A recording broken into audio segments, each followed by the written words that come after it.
Ještě se dějí zázraky. Spatřit nad ránem tokající tetřívky je jedním z nich.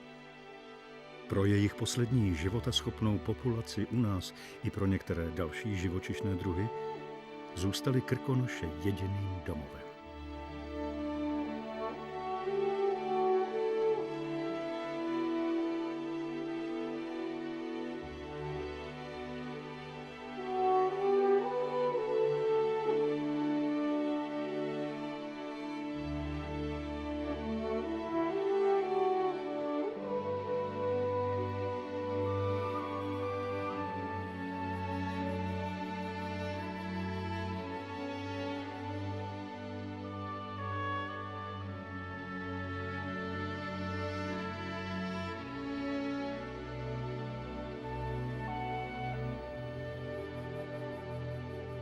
Dokonalý obraz nejstarších českých hor vymodelovalo dlouhých 6 milionů let.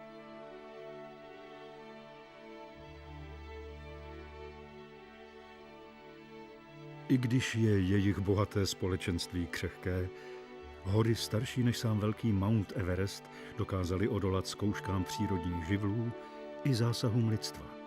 Každá změna však ovlivňuje miliony životů v nich. Svou nezaměnitelnou podobu jim vtiskl severský ledovec, který se sem ve Čtvrtohorách přiblížil ze vzdálené Skandinávie. Uprostřed Evropy tak zanechal ojedinělé společenství vzácných druhů rostlin i živočichů. Osud lesa málem zpečetil sám člověk mohutnou těžbou dřeva. Dnes o zachování pestrosti přírodních společenstev pečují ochránci Národního parku.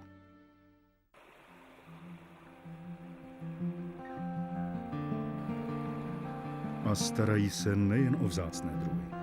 Příliš blízko silnic může být místo zrození skokana hnědého, na něž se pokaždé vrací, aby se sám rozmnožoval.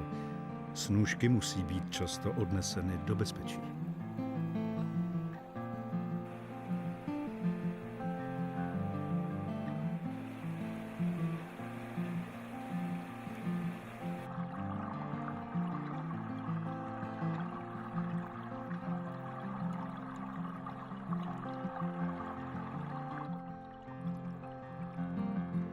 Vzácná vranka obecná žije jen v křišťálově čisté vodě.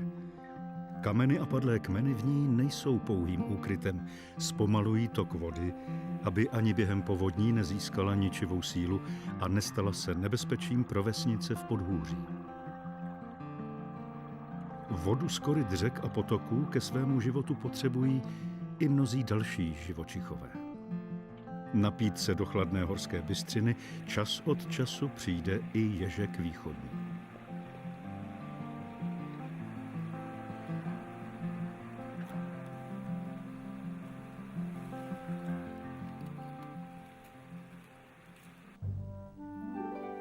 Přirozenost překvapuje svou dokonalostí. Drsné klima na hřebenech hor modeluje stromy do neobvykle zakrslých tvarů. I jejich rozkládající se dřevo tady má své místo, poskytuje živiny dalším organismům.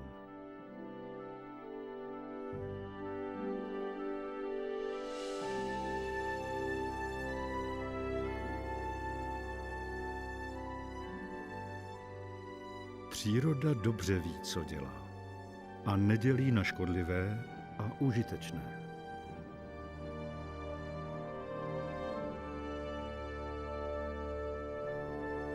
Květy náprstníku červeného mohou stejně tak zastavit srdce, jako pro ně být lékem. Už v dávných dobách tu bylinkáři sbírali své poklady a tajili nejen místa jejich výskytu, ale i čas, který je pro jejich utržení tím nejvhodnějším.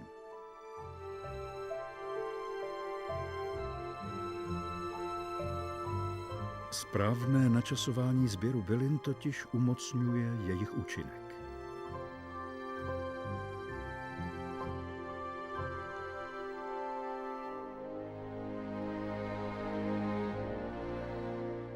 Ani jediný jedovatý had v Čechách neplýtvá svým jedem zbytečně. Zastrašující tanec zmije nenaznačuje vždy útok, nezabíjí, když nemusí. To jen člověk útočí na její svrchovanost často i zcela bezdůvodně.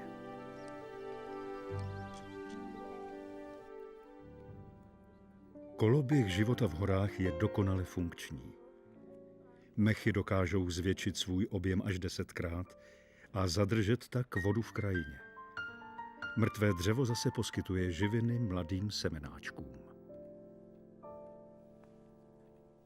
Lesy i louky zdobí 1300 druhů kvetoucích rostlin, mezi nimi i symbol Krkonošského národního parku, hořec tolitovitý. Co nevyužijí živočichové nebo rostliny, o to se postarají nenahraditelní čističi lesa. I proto se správa Národního parku stará o ochranu mravenišť.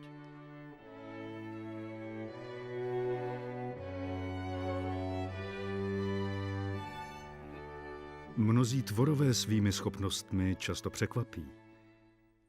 Jestřáb lesní, skrývající se většinou v hustých porostech, si ostrým zrakem neomylně vyhlédne kořist, mnohdy i větší, než je on sám.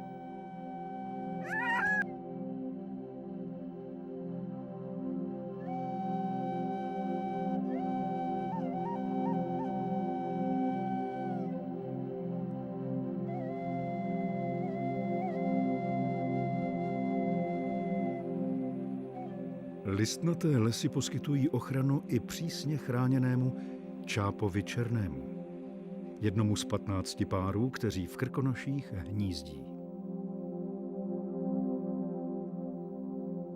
Pro bezpečí svých potomků si nejčastěji vybírá koruny starých vysokých stromů.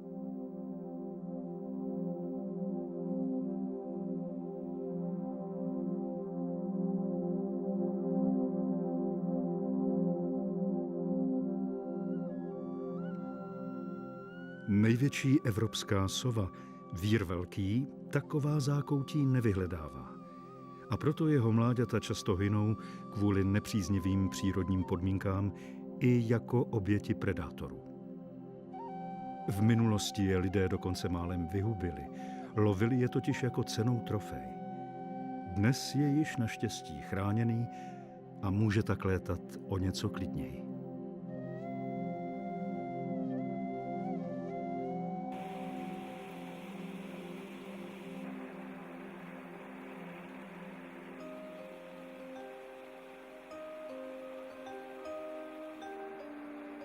Výstražným zbarvením mlok skvrnitý varuje, že cíl ukořistit ho se útočníkovi může stát osudným.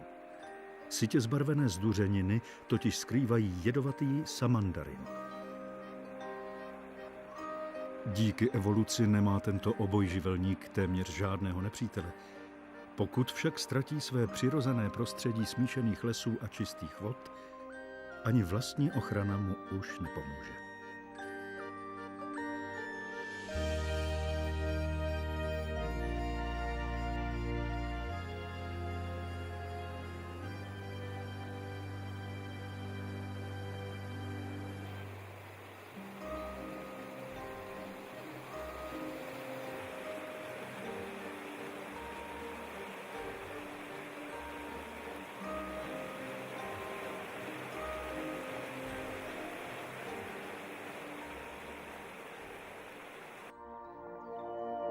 Tady vyrůstá budoucí nesmírně plachý lesní lékař. Již brzy se malý datel černý naučí jako jeho rodiče vyhledávat pod kůrou stromů larvy brouků.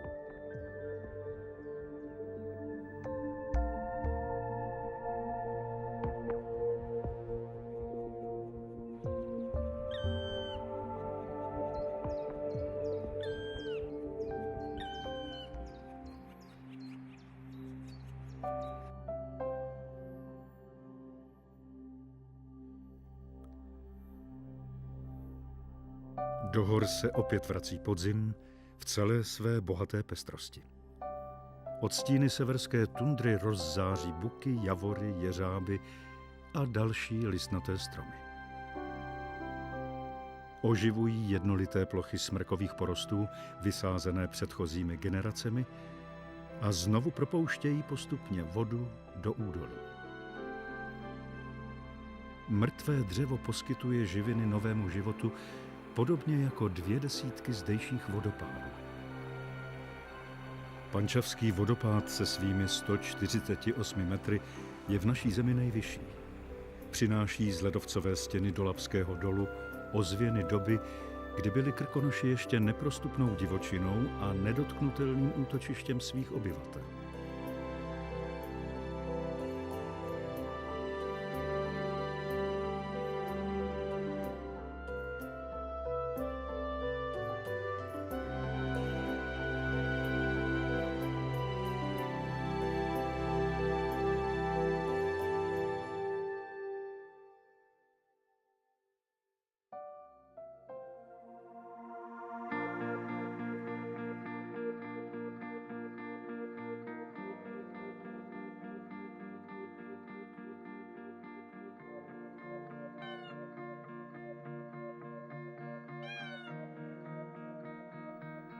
Krkonoše můžete projít za pár dní.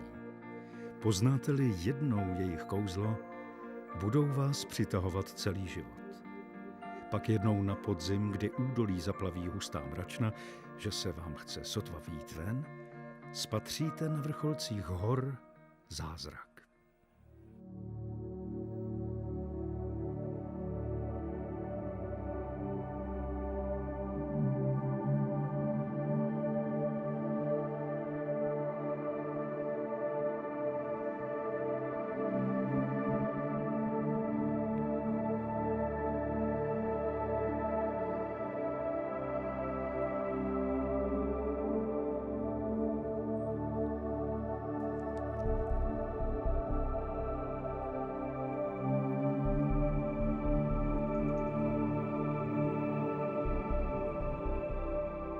A když nakonec rozpoznáte dokonalost přirozené celistvosti, zaslechnete příboj Krkonošského moře.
Krása je často skryta na osamělých místech. Pokud se naladíte na její rytmus, dotknete se hloubky vlastní duše.